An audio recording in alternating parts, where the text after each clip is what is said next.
On est le 20 septembre 2022, il est 22h49 et je commence enfin à écrire quelque chose. Il est tard pour certains, moi je ne trouve pas. Les mots que t'avales s'écouleront de tes yeux.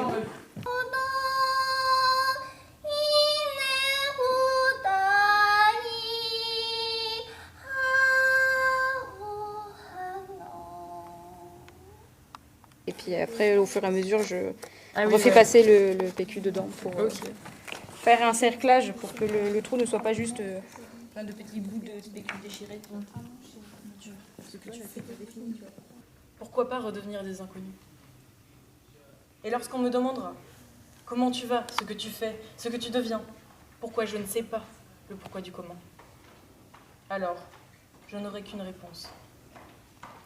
Le sang n'excuse pas tout.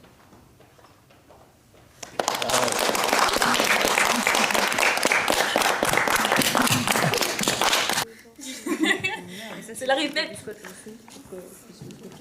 Et après, j'ai mis du PQ. Ok.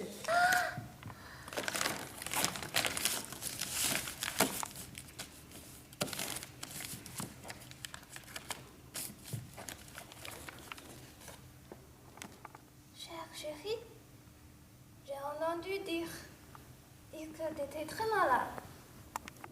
Avant de mourir, je vais planter une fleur pour toi. Un quart d'heure pour se poser avant que les gens... Enfin, que Non, les gens... De toute façon, on va peut-être pas commencer à 11h. Ça serait quand même un peu long.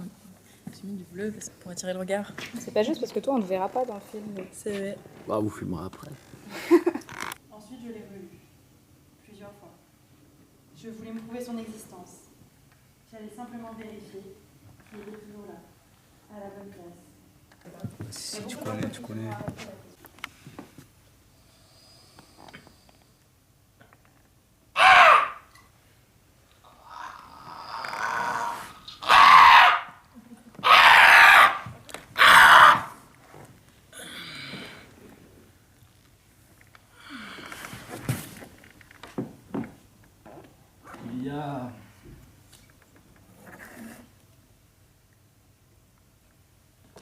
Il y a une certaine matière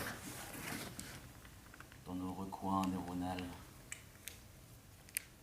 qui arrive, qui se dilate.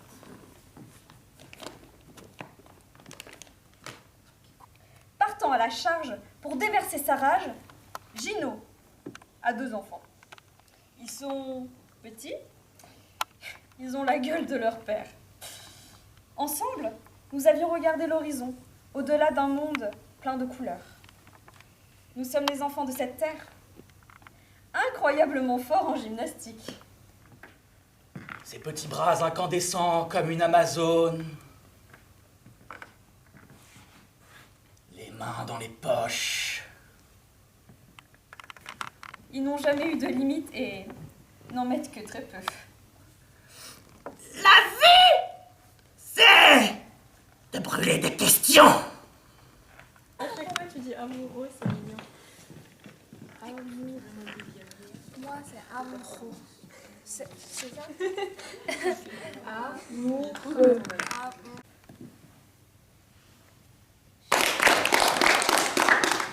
Si tu veux, n'hésite pas à me le faire savoir. Dans une infime partie de mon ordinateur. Peut-être que tu as hésité, que tu as mis du temps pour l'envoyer. Et puis, un matin, tu t'es levé. C'était le jour, le bon jour. Le mail était enregistré dans les brouillons. Ou alors, tu l'avais mémorisé. Au moment de l'envoi, ton geste était rapide et assuré. Pas de tristesse, pas de larmes, pas de rire, non. Juste un bouillonnement d'émotions, un nuage tout autour. Un jour, alors que ses parents étaient partis en voyage, Nous avons sauté sur le rocher des hautes montagnes. Nous avons fait du bâton des épées. Nous avons couru aussi vite que nos chiens. Seuls face à nous-mêmes. On se retrouve et on ne peut rien se cacher. Les vérités éclatent, c'est comme ça. Je n'écris pas pour les autres, du moins rarement. Mes textes ne sont réservés qu'à moi, ils sont purement introspectifs. À la préparation des rituels saisonniers, se forme son cercle de druides, de chamans et d'enchanteurs. On se concerte sur des expériences futiles mais enjôleuses. Tard dans la nuit, s'animent des débats passionnés sur le sens et de l'existence et de l'abnégation. Voici ma famille. Travaillant dans le BTP, il reste quand même une balance car elle ne respecte rien. À propos de mon grand-père paternel, flemme telle mention. Ils ont eu mon père, et non économiquement parlant. Puis il y a ma mère, Armelle Valette, le père de ma mère.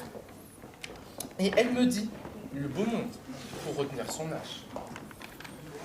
Mon frère, Hugo Valette, descendant de Jeanne Valette et Jules Valette, est une drama queen contrôleuse des impôts.